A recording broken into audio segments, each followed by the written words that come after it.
કવિ કે કર્મે લખ્યા કીર્તાર કોઈના સઠી ના ચૂકે નહીં હુનર કરો હજારી આખર વેળાએ આડા ફરે મારા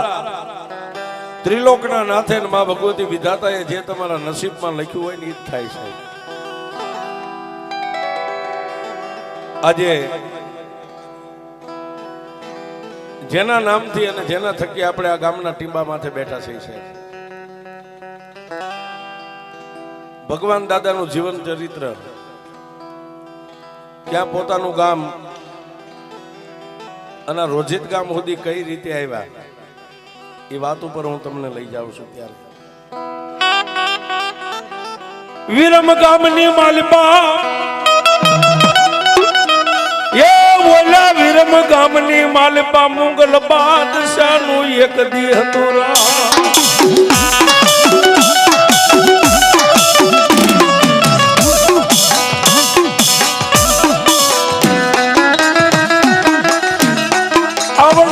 રજવાડાની માલપા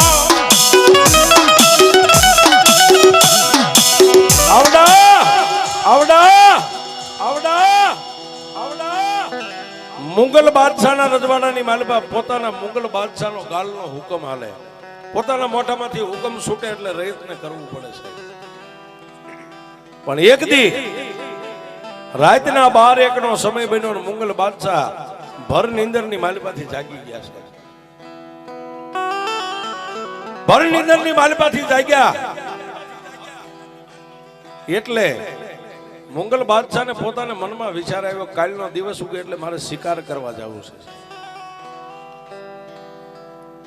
છે એક કહેતા 21 સિપાહીઓ હાજર થયા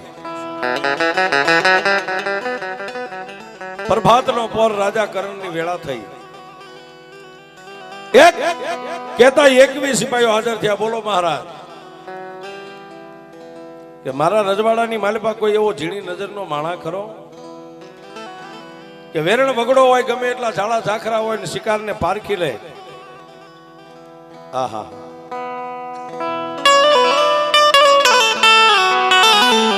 બાદશાહના મોઢાની માલપાથી આવો હુકમ છૂટ્યો એટલે એક કામદારે બાદશાહના કાનની માલપા વાત નાખી મહારાજ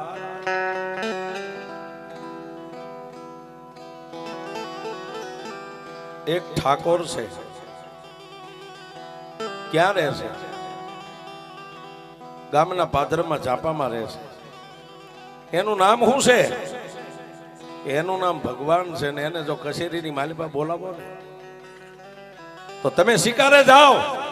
અને ગમે એવું વેરણ વગડો હોય કે મેઘલી અંધારી રાત હોય નજરનો આમ તાર બાંધે ને એટલે કહી દે શિકાર આ દિશા ઉપરથી છે અને તેથી મુગલ બાદશાહનો હુકમ છૂટો જાવી ભગવાનને મારી કચેરીની માલિપા બોલાવો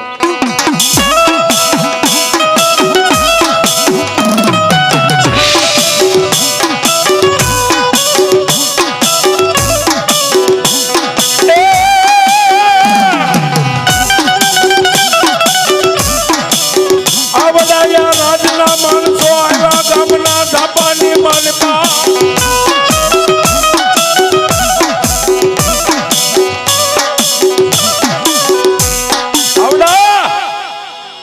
રાજના માણસો હાથની માલપા ભમરિયા ભાલા ગળાની માલપા ગેંડાની ઢાલુ રહી ગઈ છે અને ક્યાં આવ્યા દાદા ભગવાનના આંગણે આવીને ઉભા રહ્યા પોતાના 8-10 ઘરનો પરિવાર આવીને એટલું કીધું કે હે ભગવાન હા ભાઈ મુગલ બાદશાહ તમને કચેરીની માલપા બોલાવે છે 8-10 ઘરનો પરિવાર હતો ને સાહેબ બધા માણસો ભેગા થઈ ગયા કે ભગવાન ભાઈએ રાજનો કઈ ગુનો કર્યો છે હે મુગલ બાદશાહ નું તેડું એમનામ ન આવે પણ સાહેબ હાવ નિર્દોષ માણસ જેને કઈ ખબર નથી કે મારી માથે શું થવાનું છે તેથી રાજના માણસોની હારે જઈ અને મુગલ બાદશાહ હાથ પગથિયાના હોનાના સિંહાસનની માથે બેઠા છે સામે જઈ અને દાદો ભગવાન ઉભા રહીને એટલું કીધું હજુર મહારાજ અમે તમારી રયત છે અમારી હાડ ચામડીના તમે ધણી છો અને મને એકલાને બોલાવવાનું કારણ, અને તેથી મુગલ બાદશાહના મોઢાની માલિપાથી હુકમ નીકળ્યો, ભગવાન આજ નહીં પણ કાલનો દી ઉગે એટલે તારે મારી યારે શિકારે આવવાનું છે.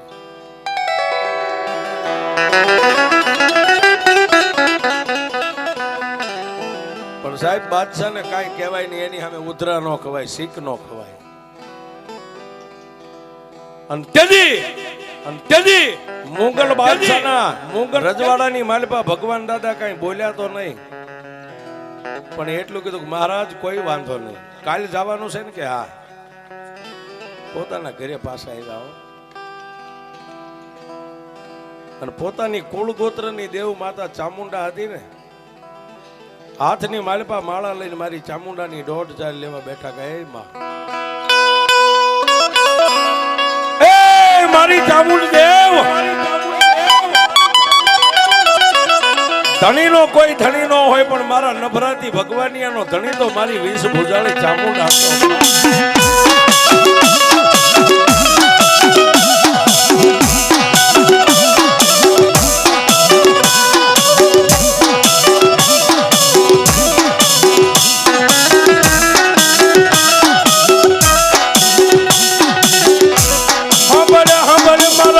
ભુજાવાળી મારી ચામુંડા વાત હવે,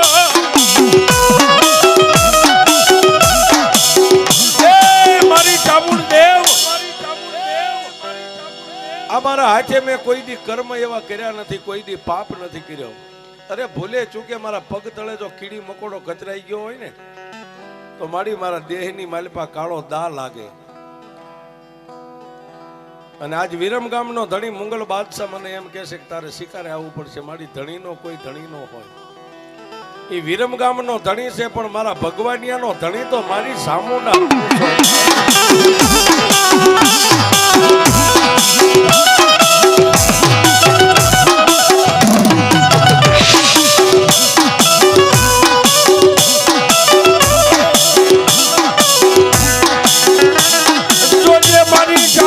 બોલીને બીજું બોલતી નહીં, એ મને વિશ્વાસ ને મારી ચામુંડા વેડતી નહીં.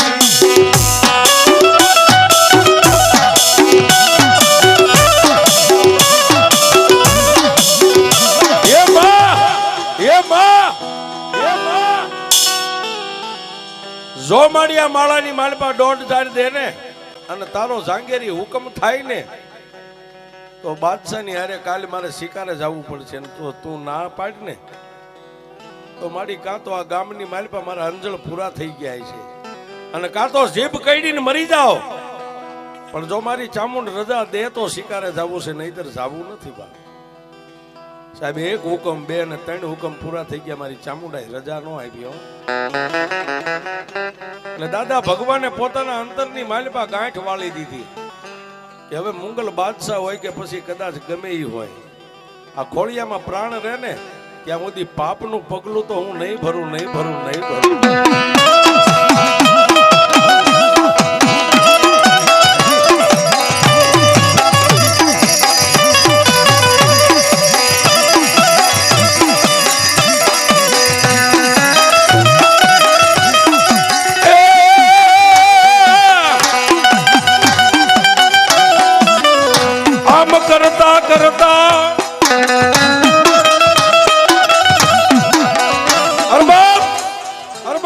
આમ કરતા કરતા હુરદનારાયણ રાંદલના ઓરડે જવાની તૈયારી કરી રહ્યા છે. દિવસ આથમવાની તૈયારી છે.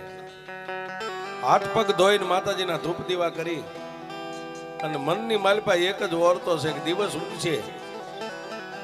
અને બાદશાહના માણસો આવશે, એનો હું જવાબ આપીશ. પણ જેને જેનો આશરો એને એની હોય છે, એને તો માતાજી ચામુંડાને તાર લાગ્યો હતો કે બાદશાહનો બાદશાહ મારી ચામુંડા બેઠી છે ને, હે મારું બીજું તો કોઈ નથી, પણ મારા બાપની દેવી મારી ચામુંડા છે ને, મારી લાજ રાખશે.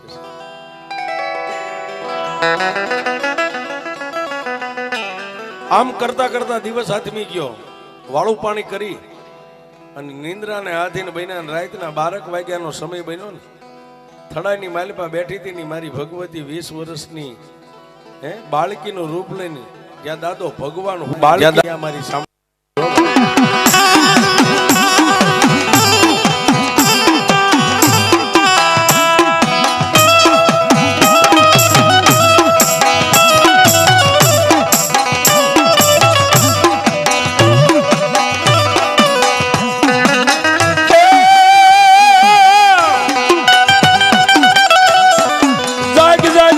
ભગવાન તને સામુંડા દેવી જગાડું જાગ બાપ જાગ બાપ જાગ બાપ પણ કાશી નિંદર ની માલપા ઝડપ દે અને ભગવાન દાદા જાગી ગયા નામ જોયું તેજ તેજ નો અંબાર સૂર્ય અને ચંદ્ર ના તેજ ને ઝાંખું પાડે આવું માતાજી નું રૂપ છે સાહેબ પોતાની પથારીમાંથી ઊભા થઈને બે હાથ જોડીને એટલું કીધું કોણ છો માં બસ મારા ભગવાનિયા મને નો ઓળખીને બાપ રાતે વાળું પાણી કરી અને ઓરતો કરતા કરતા હોઈ ગયો તો ને કે ધણીનો કોઈ ધણી નથી પણ મારો તો ધણી ચામુંડા છે એ મારા ભગવાનિયા હું તારા બાપની દેવી ચામુંડા આવી છું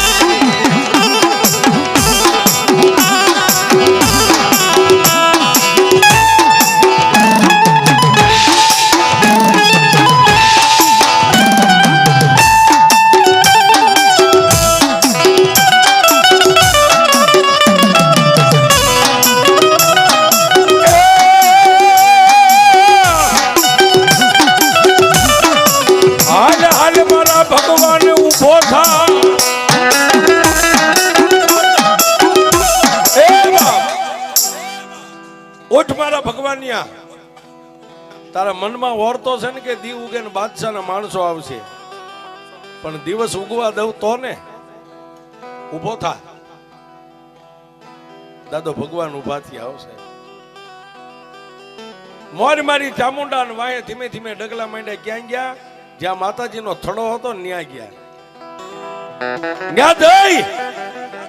અને તેથી મારી વીસ પૂજાળી ચામુંડા એટલું બોલી કે મારા ભગવાન હવે નાનો એવો એક કંડિયો લઈને કંડિયાની માલિપા મારું ફળું રહ્યું ને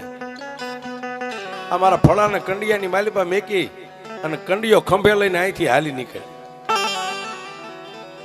દીકરા દિવસ ઉગશે એટલે બાદશાહની ફોજ આવશે બાદશાહના માણસો લેવા આવશે ને તને ભાળશે ને એટલે તારી વાંહે વારંટ સડશે પણ એક નહીં એકવી વારંટ સડે ને જો મારા ભગવાનની તને હાથમાં આવવા દઉં તો હું તારા બાપની દેવી ચામુંડા